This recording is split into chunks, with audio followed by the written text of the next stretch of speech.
Hello viewers, कैसे हैं आप देख रहे हैं बॉडी पॉलिटिक और मैं हूं जावेद लागा। जिन दोस्तों ने अभी तक हमारा चैनल सब्सक्राइब नहीं किया उनसे गुजारिश है कि चैनल को सब्सक्राइब कर लें। दोस्तों, आज पाकिस्तान तहरीक इंसाफ का रावलपिंडी के एक नवाही इलाके संजानी में जलसा है प्रपोज, और वहाँ वो अपना एक दोबारा से ताकत का शो करने जा रहे हैं। पीटीआई काफ़ी दिनों से, जब से इमरान खान साहब मुक़य्यद हैं, जेल में हैं, तो कोई बड़ा पावर शो नहीं कर सके, क्योंकि वो मुसलसल इमरान खान, उनकी लीडरशिप और जो पार्टी थी वो तितर बितर थी और भाग दौड़ में थी। रियासत मुख्तलिफ़ केसों में उनके पीछे लगी हुई थी, और इमरान खान साहब ख़ुद जो है मुख्तलिफ़ केसों में सज़ा याफ्ता हो गए थे, बिहाइंड बार थे, और मुख्तलिफ़ जेलों से और कैसे से होते हुए इस वक्त अडियाला जेल में कैदी नंबर 804 के तौर पर वहाँ मुकीम है। और उनकी जो मिसेज़ हैं पिंकी पीरनी अलमारूफ, जो बुशरा बेगम हैं, वो भी उनके साथ वहाँ एक केस में सज़ा काट रही हैं। तो इसी दौरान उनकी पार्टी बड़ी कोशिश करती रही कि किसी न किसी तरह पावर शो किए जाएं। पीटीआई ने बीच में भी जो इस तरह दिन मनाए इस हुकूमत में, और पहले वाली जो हुकूमत थी शहबाज शरीफ साहब की, जो मुख्तसर 16 महीनों के लिए आई थी, उनमें कोशिशें करते रहे, लेकिन उनसे कोई बड़ा पावर शो नहीं हो पाया। क्योंकि आपको पता है कि पीटीआई के जितने शो थे वो एक ऐसे दौर में थे कि पीटीआई का जब उरूज था और पीटीआई के लिए बहुत सारी चीज़ें मैनेज होती थी और ऑर्गेनाइज होती थी, तो वो बड़े बड़े शो किया करते थे, जिसमें मीनार पाकिस्तान का जो जलसा है उनका, वो हमेशा पीटीआई गिनाती है कि पाकिस्तान की तारीख़ का सबसे बड़ा जलसा था। हालांकि ये एक हकीकत नहीं है। पाकिस्तान की तारीख़ में इससे बहुत बड़े जलसे जो हैं हो चुके हैं, और मोहतरम बेनज़ीर भुट्टो का जो अराइवल था 88 में लाहौर में, वो शायद पाकिस्तान की तारीख़ का अब तक का सबसे बड़ा जलसा था, जिसका रिकॉर्ड टूट नहीं सका। और उसमें स्पॉन्टेनियस लोगों की शमूलियत थी, क्योंकि पंजाब के कैपिटल लाहौर उस वक्त एमआईडी के बाद बहुत चार्ज था, वो तहरीक में था, सेंटीमेंट था लोगों का। तो बहुत सारा क्राउड और लोग जो थे वो अपने तौर पर उस जलसे में शामिल थे, और तारीख़ का बड़ा जलसा माना जाता है। बहरहाल, अपनी तरफ से जो पीटीआई अपना जलसा गिनवाती है मीनार पाकिस्तान का, वो भी एक बहुत बड़ा शो था, क्योंकि उसमें कहा जाता है कि पीटीआई को बहुत सारी उस वक्त की जो इस्टेब्लिशमेंट थी या पाशा साहब थे उनकी सपोर्ट थी। उसके बाद इमरान खान साहब जब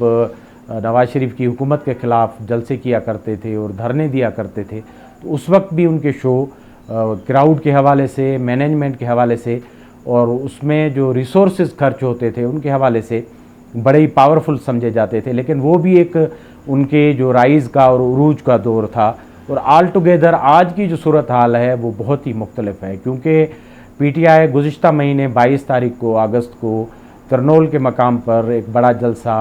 जो है उनका ऐलान करके फिर बाद में उनको मुलतवी करते रहे, और उनके मुतज़ाद बयानात उनकी लीडरशिप से आते रहे कि इंतज़ामिया रुकावटें डाल रही है, उनको इजाज़त नहीं मिल रही, और ये हो रहा है, वो हो रहा है। और बाद में पता चला कि एक नेगोशिएशन या एंगेजमेंट के तहत पीटीआई ने उस जलसे को खुद ही मुलतवी कर दिया। अब दोबारा से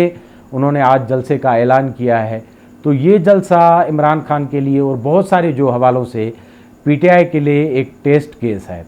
अब टेस्ट केस इस तरह है कि मौजूदा वक्त में उनका जो क्राउड पुलर लीडर हैं, यानी ख़ुद इमरान खान साहब, वो जेल में बैठे हुए हैं। वो बहुत सारी मरतबा अपने इंटरव्यूज़ में, अपने बयानात में, या पेशों पर उनके जो बयानात होते हैं या सहाफ़ियों से इंटरेक्शन होता है, उसमें वो लोगों को, क्राउड को अपील करते हैं कि वो बाहर निकलें, और जो पब्लिक गैदरिंग या शोज़ हैं उसमें इतना नंबर आ जाए कि ये हुकूमत और इस्टेब्लिशमेंट मजबूर हो जाए उनको आज़ाद करने के लिए, और प्रेशर डेवलप हो जाए। अभी भी जब उन्होंने मीडिया से बात की है कल, तो उसमें एक वाज़ेह मैसेज उन्होंने लोगों को दिया है कि इतना बड़ा जलसा करें ताकि वो मीनार पाकिस्तान वाले जलसे का पीटीआई का रिकॉर्ड तोड़ दे। और ये मैसेज मुल्क की हुकूमत, इस्टेब्लिशमेंट समेत पूरी दुनिया को जाए कि इमरान खान कितने पॉपुलर लीडर हैं। अब पता नहीं इमरान खान साहब के पास क्या असेसमेंट है, और जिस तरह उनकी पार्टी बाहर बिहेव कर रही है, वो लोगों की डेजर्शन है, भाग रहे हैं और उनका भागना शुरू है। आज भी आपने देखा कि उमर अयूब साहब जो उनकी जनरल सेक्रेटरी थे, बड़े असेंबली में प्रोएक्टिव नज़र आ रहे थे। वो जो नई तहरीक थी तहफ़्फ़ुज़ आईन पाकिस्तान की, उसमें आपको काफ़ी नुमायाँ नज़र आ रहे थे डायलॉग्स में, इंटरेक्शन में, मौलाना साहब के साथ, महमूद खान अचकज़ई के साथ, दूसरी अपोजिशन के साथ बातचीत में उन्होंने ऑल ऑफ सडन दोबारा से इस्तीफ़ा दे दिया है। ये पहले भी उन्होंने दिया, लेकिन आज यानी इस वक्त जब पीटीआई एक बड़ा पावर शो करने जा रही है, उसमें उनके जो इस वक्त के टॉप लीडरशिप हैं, यानी उमर अयूब, और जो फायर ब्रांड भी समझे जाते हैं, बड़ा बोलते भी हैं, इमरान खान की एडवोकेसी भी करते हैं, उनका इस्तीफ़ा आ गया है और वो मंजूर भी किया गया है। तो ये बड़ा हैरत अंगेज़ है कि उमर अयूब, जिसको इस्टेब्लिशमेंट के साथ रिवायती तौर पर फैमिली वाइज उनकी जो पॉलिटिकल हिस्ट्री है उसको नज़र में रख के समझा जाता है कि वो बड़े करीबी लोग हैं इस्टेब्लिशमेंट के और उनकी नाराज़गी मोल नहीं ले सकते, उस बंदे ने इस जलसे से एक दिन पहले अपना इस्तीफ़ा देकर और कहा है कि इमरान खान ने वो मंजूर भी कर दिया है। अब इसके साथ साथ उनकी जो सीनियर और लीडरशिप है, हमाद अज़हर, ख़ास तौर पर पंजाब की जो लीडरशिप है उनकी, इलेक्टेड और नॉन इलेक्टेड, वो भी बड़ी बैक फुट पर है। और ये बातें बड़ी इसमें गॉसिप में और सोशल मीडिया पर हैं कि उनकी जो इलेक्टेड लीडरशिप है जो पंजाब असेंबली में है, वो भी बड़ी पैसिव किस्म का रोल अदा कर रही है। और इस तरह की जो एजिटेशन है या जलसे हैं या डायरेक्ट कन्फ्रंटेशन है, वो उसमें वो लोग नहीं आना चाहते। हालांकि आज के जलसे के लिए पार्टी ने, इमरान खान ने, या उनको जो मैसेजेस मिले हैं उसमें टास्क दिया गया है कि कम से कम एक जो एमएनए है इलेक्टेड पंजाब का, वो 1 से 2,000 लोग अपने साथ लाए, और इसी तरह एमपीए भी एक अच्छा नंबर लाए, ताकि जो संजानी पर होने वाला जलसा है रावलपिंडी के करीब, वो एक बड़ा हिस्टोरिकल जलसा हो। और आज के दिन जब पीटीआई को, इमरान खान को ज़रूरत है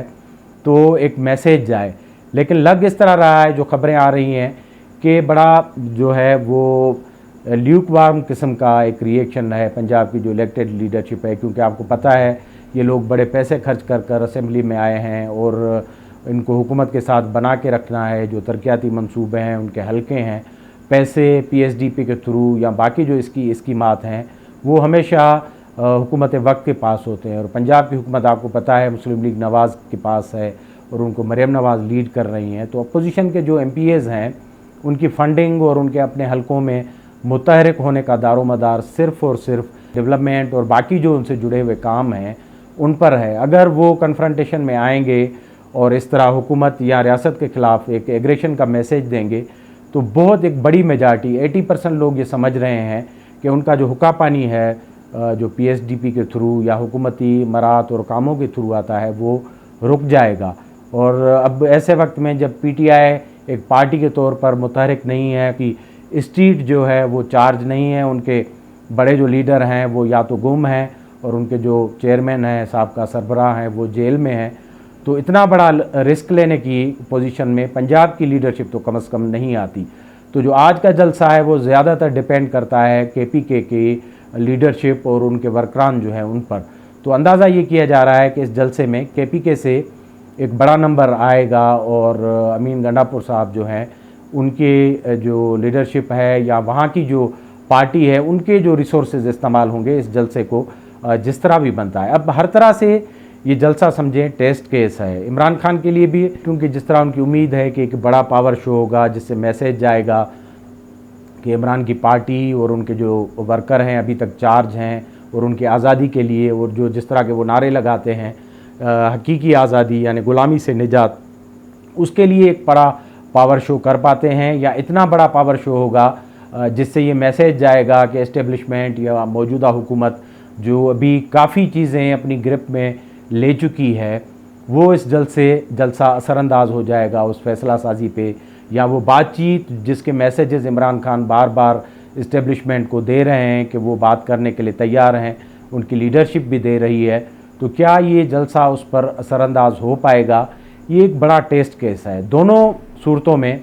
अगर ये जलसा बड़ा हो जाता है और उसमें केपी के वर्कर और लीडरशिप अपने वर्करों को चार्ज कर पाती है और कन्फ्रंटेशन हो जाती है, जिस तरह के किस तरह रिपोर्ट आ रही हैं कि कोई केपी के रिलेटेड इस तरह की कोई रास्ते में या जलसे के दौरान या उसके बाद कोई वाक़या हो सकता है, तो उस पर हुकूमत ने जो मैसेजेस दिए हैं वो बड़े सख्त हैं। वज़ीर इंटीरियर मिनिस्टर ने कहा है कि अगर इस तरह की कोई सूरत हाल हुई तो जो जवाब आएगा वो पीटीआई के और उनके जो लीडरशिप है उनके तस्वुर से बहुत ज़्यादा पावरफुल होगा, क्योंकि इस वक्त वाक़तन हुकूमत जो है उनका अपर हैंड है। जिस तरह जनरल फैज़ हमीद को ग्रिल किया गया है और वो कोर्ट मार्शल की प्रोसीडिंग से गुज़र रहे हैं, और इस मैसेज ने बड़ा डेडली ब्लो डाला है पीटीआई की पूरी ओवरऑल जो वर्किंग है और उनकी क़यादत पर। जिस तरह इमरान खान साहब खदशों का इज़हार कर चुके हैं कि फैज़ हमीद के ज़रिए उनको पकड़ा जाएगा और उनका भी कोई मिलिट्री ट्रायल होगा। और जिस तरह गुज़िश्ता दिनों आपने देखा कि डीजी ISPR साहब जो चौधरी साहब हैं, उनकी जो प्रेस कॉन्फ्रेंस थी उनमें भी कोई इस तरह के क्लूज़ जो गए हैं कि अगर जो मिलिट्री अख्तियारात हैं या मिलिट्री एक्ट है उनकी वायलेशन में कोई भी शख्स आता है तो लॉ विल किक इन, यानी कानून अपना रास्ता लेगा। तो पीटीआई को और ख़ास तौर पर इमरान खान साहब को ये खदशा है कि उनको किसी न किसी तरह से इस सूरत हाल में लाया जाएगा पकड़ में। तो इमरान खान साहब चाहते हैं कि इस पकड़ से पहले कोई अवामी मैसेज इतना पावरफुल जाए कि इस्टेब्लिशमेंट या आज की जो हुकूमत है वो इस तरह के फ़ैसले करने से रुक जाए और उन पर प्रेशर या दबाव आ जाए। अब ये देखना है कि ये जलसा कितना जो है इमरान खान साहब को बचा पाता है। दूसरी तरफ आपने देखा है कि इमरान खान साहब की जो हमशीरा हैं अलीमा खान साहिबा, उन्होंने भी जो मैसेजेस दिए हैं उनमें भी काफ़ी मायूसी है। उन्होंने तो जो एग्जिस्टिंग पार्टी लीडरशिप है उन पर ये इल्ज़ाम दायर किया है कि उनमें से कोई भी इमरान खान को बाहर लाने के लिए सीरियस नहीं है। और पहले जलसा जो मुलतवी हुआ था तरनोल वाला, उस पर भी उनका ये रिएक्शन आया था कि पार्टी लीडरशिप जो है वो बुज़दिली का मुज़ाहरा कर रही है और टॉप पार्टी लीडरशिप जो है वो इस्टेब्लिशमेंट से इंगेज है और वो सारी चीज़ें इस्टेब्लिशमेंट को इमरान खान के ख़िलाफ़ या बाकी जो फैज़ हमीद के ख़िलाफ़ वो बता रहे हैं। तो उनमें से कोई भी इस पोजीशन में नहीं है या ना उनकी सीरियसनेस है कि इमरान खान जेल से बाहर आ जाएं। तो इस तरह पीटीआई के अंदर भी मुख्तलिफ आवाज़ें हैं और रसाकशी है। ज़ाहिर है अलीमा खान भी पीटीआई में अपना एक फ्यूचर देख रही हैं और शायद वो पोस्ट इमरान सिनेरियो के लिए अपने आप को तैयार कर रही हों, क्योंकि इस वक्त जो पीटीआई है वो करीबन बेकिबला है, क्योंकि इमरान खान की जो मिसेज़ हैं वो भी खुद जेल में हैं, जो एक पोटेंशियल कंटेंडर थी पार्टी की लीडरशिप के लिए, क्योंकि उसको पोस्ट फैज़ हमीद सिनेरियो में बड़ी सपोर्ट हासिल थी। और जिस तरह की रिपोर्टें हैं कि वो डायरेक्ट राब्ते में थी उस पूरे जो मुबैना नेटवर्क है उनसे हिदायत लेती थी, उनसे पावर लेती थी और उनकी जो डिसीशंस थे या डायरेक्शंस थे उन पर ज़्यादा एक्ट करती थी। तो उनकी पीटीआई में बड़ी ज़बरदस्त पोजीशन थी, क्योंकि काफ़ी जो लोग थे इमरान खान के करीबी उनको भी बड़ा फॉलो किया करते थे। तो वो खुद जेल में हैं। तो इस सिनेरियो में अब कौन सी लीडरशिप है जो इस क्राउड को लाएगी और उनको चार्ज करेगी और इस पूरी जो तहरीक को दोबारा से, जिस तरह वो कह रहे हैं, आईने तहफ़्फ़ुज़ पाकिस्तान की सूरत में रिवाइव करेंगे बाकी इत्तेहादियों के साथ। मौलाना साहब जो हैं वो इस गेम से निकल चुके हैं, हुकूमत ने उनको दोबारा से इंगेज किया है। आपने देखा कि किस तरह जरदारी साहब ने और शहबाज शरीफ ने जपियाँ डाली और दोबारा से मौलाना साहब को राम किया जा रहा है। ख़बरें ये भी हैं कि उनको मिनिस्ट्रीज़ की और बाकी जो पोर्टफोलियोज़ हैं उनकी ऑफ़र हैं। तो मौलाना साहब तो हुकूमत के जो तोफ़ैल न्यूट्रलाइज़ हो चुके हैं। अब बाकी जो इत्तेहादी हैं, अख्तर मेंगल साहब आपने देखा वो मायूस होकर पॉलिटिकल अरीना से ही निकलने का उन्होंने ऐलान किया है। तो बलूचिस्तान के जो महाज है इस तहरीक के लिए वो भी आप समझे मध्यम पड़ गया है। पंजाब पहले से सबड्यू है, वहाँ आप खबरें सुन रहे हैं कि हुकूमत ने थोड़े रिफॉर्म्स किए हैं, थोड़ा इंगेज किया है। तो बाकी केपी के बुनियाद पर गंडापुर साहब जो ख़ुद खबरों में हैं और स्पॉटलाइट में हैं, गुज़िश्ता दिनों ज़मानतें करते फिर रहे थे और केसेस हैं गेड हमला वगैरह उनके ऊपर। और दूसरी बात यह है कि केपी की जो पूरा निज़ाम है वो वफाकी हुकूमत की फ़ंडिंग और बाकी जो मंसूबे हैं उनके मरहून मिन्नत है। तो इस तरह की पीटीआई जो सबड्यू है, मसलियतों का शिकार है, वो इमरान खान साहब जो कैदी नंबर 804 हैं और बाहर आने की ख्वाहिश रखते हैं और एक हकीकी आज़ादी दोबारा से इवाल्व करने की और तहरीक इवाल्व करने की ख्वाहिश रखते हैं, वो जलसा, आज का जलसा उनकी ख्वाहिशात की कितनी तामील करेगा। और इस्टेब्लिशमेंट भी इसको एक टेस्ट केस के तौर पर ले रही है कि जो बाकी मांदा पीटीआई बची है अब उनका वो वज़न तोलेंगे कि आगे वो क्या करने की सकत रखती है और उनमें बाकी जो एलिमेंट है सो कॉल्ड रेवोल्यूशनरी या मज़ाहमती वो कितना बचा है। तो आज का जलसा सियासी तौर पर बड़ा दिलचस्प है। इसके बाद पीटीआई के लिए ज़ाहिर है दोनों सूरतों में एक नया रास्ता और नई सिमत मुतयन होगी और फिर वो आने वाले दिनों में जो पाकिस्तान की सियासत है उस पर अपना असर डालेगी। तो आज के लिए इतना ही। हमारे प्रोग्राम को देखते रहें, लाइक करें, सब्सक्राइब करें। बहुत बहुत शुक्रिया।